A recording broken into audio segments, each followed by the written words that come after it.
Assalamualaikum warahmatullahi wabarakatuh.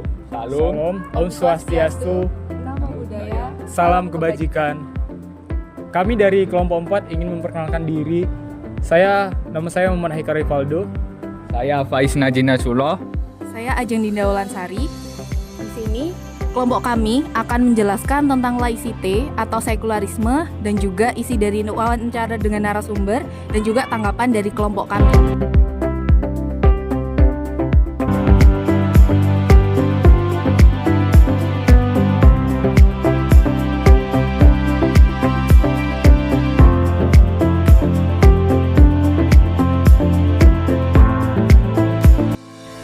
Mari kita cari tahu, apa sih yang dimaksud dengan laicite itu?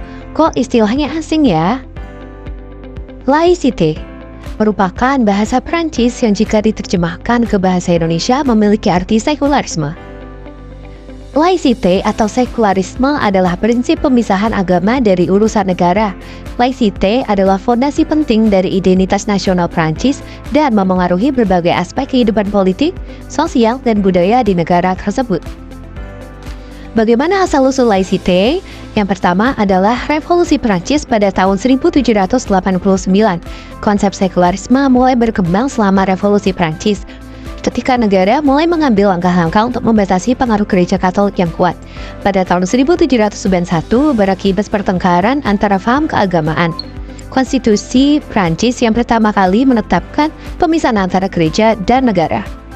Yang kedua, Hukum 1905. Hukum pada tahun 1905 tentang pemisahan gereja dan negara adalah tonggak penting dalam sejarah sekularisme Prancis. Hukum ini menyatakan bahwa Republik tidak mengakui, membayar, atau mensubsidi agama apapun. Semua properti gereja yang dimiliki sebelum 1905 disita oleh negara.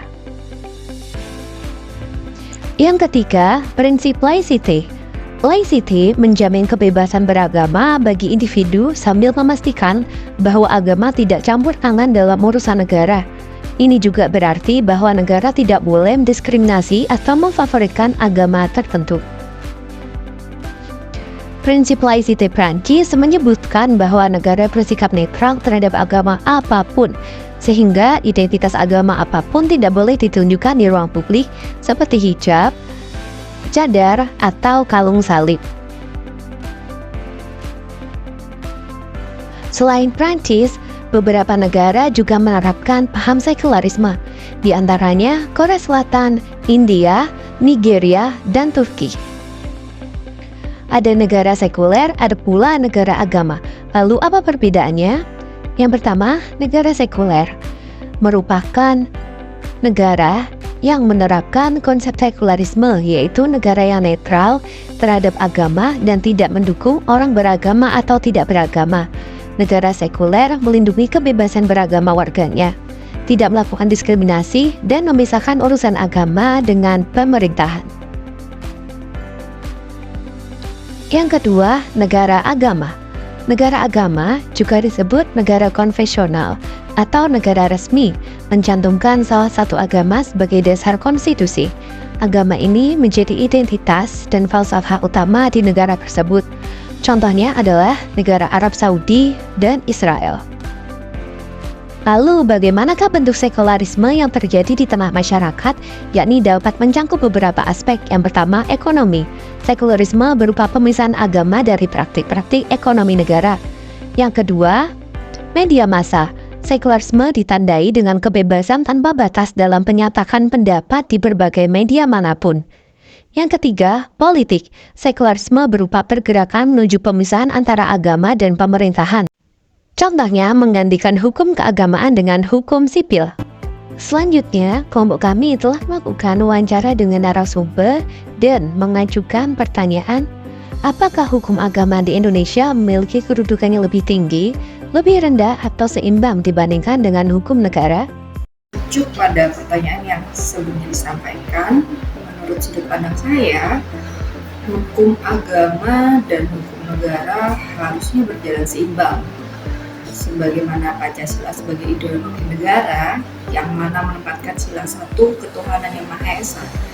Berarti menurut pandangan saya itu mendasarkan hukum negara kita mendasarkan pada hukum agama.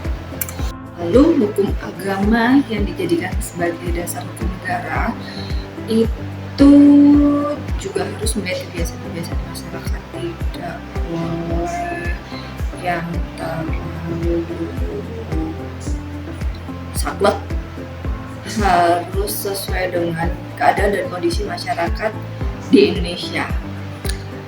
Lalu hukum agama yang diterapkan juga tidak hanya fokus pada satu agama, mengingat kita ada 6 agama.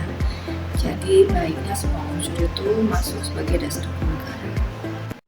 Lalu kelompok kami telah melakukan diskusi dan memberikan tanggapan mengenai apakah laicite dapat diterapkan di Indonesia.